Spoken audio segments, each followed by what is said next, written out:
Un cabinet ministériel délocalisé à Saint-Quentin-en-Yvelines. Marlène Schiappa, secrétaire d'État chargée de l'égalité entre les hommes et les femmes, s'installe à Trappes durant 3 jours. Je crois que ce qu'on retient, c'est qu'il y a une vraie richesse à Trappes d'initiatives et un esprit très accueillant. Très sincèrement, beaucoup de gens m'avaient déconseillé d'aller à Trappes avec tous les clichés négatifs qui peuvent être véhiculés sur la ville. Au contraire, moi je vois des gens qui font énormément de choses, qui se bougent, qui prennent des initiatives. Le territoire yvelinois est régulièrement visité par les ministres, ceux de la cohésion des territoires à Saint-Cyr-l'École, la ministre des Affaires européennes à Bazoches-sur-Guyonne. David Douillet quitte la présidence des Républicains des Yvelines. Il a annoncé arrêter la politique à l'issue de son mandat de conseiller régional en 2021. Des fiançailles ratées, Maurepas et Coignères n'envisageaient pas un tel scénario. Le 9 avril, les 2 communes annoncent leur volonté de fusionner, un projet dénoncé par les oppositions municipales et des citoyens. Après un mois houleux, la décision tombe le 7 mai, la fusion est enterrée. Peut-être un peu d'incompréhension, et notamment sur les études, puisqu'aujourd'hui il s'agissait que d'études. Il n'y a que des études qui ont été présentées au conseil municipal. Il a été dit que la fusion serait votée le 2 mai, il n'en a jamais été question.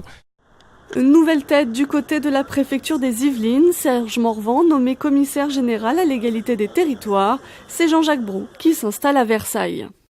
Du côté scolaire, l'heure est au changement. À Elancourt, l'école regarde vers le futur. Au revoir, table et chaises alignées. La circulation des élèves est favorisée. Un projet nommé Bouge ta classe.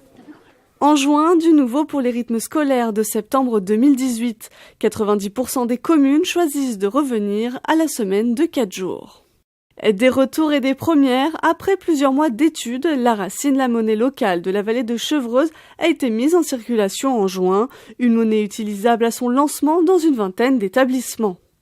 Des premières aussi dans le sport, avec le semi-marathon de la ville de Trappes, 168 coureurs étaient au départ. On avait un besoin, un manque qui existait sur cette ville, c'est que les trappistes couraient tous individuellement mais ne se retrouvaient jamais ensemble pour une course unique. Donc on a choisi de l'organiser cette année, elle répond à un vrai besoin.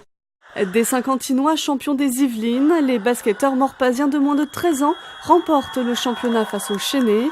Les morpasiens sont moins chanceux en football. Pour la Coupe des Yvelines seniors, c'est Guyancourt qui s'impose.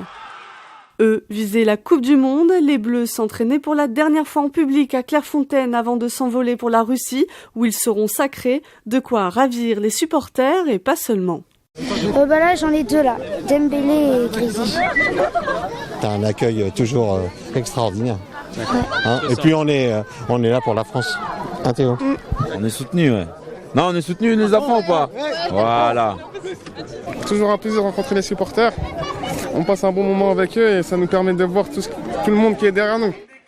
En cyclisme, le mois de juin 2018 rimait avec champion et anniversaire.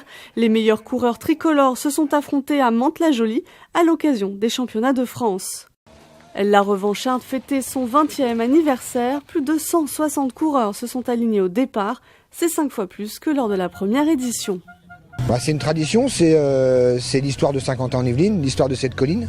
Ce site, il est à l'abandon et il n'y a que vraiment nous, notre club, qui utilisons le site de la colline d'Elancourt. Un anniversaire aussi à Thoiry en 1968. Paul de la Panouse construit un circuit safari. 50 ans plus tard, plus de 750 animaux sont présentés. Eux auront travaillé 2 ans, de la découverte de la musique classique aux 9 mois de répétition sur scène. Les artistes amateurs et professionnels de Génération Lully ont créé une œuvre. Et ce qui fait l'actualité peut parfois être insolite. Le Vélodrome National a été le théâtre d'une compétition inédite, Extraction Challenge avec 19 équipes de pompiers venues de toute la France. Allez, on s'active, 30 secondes encore.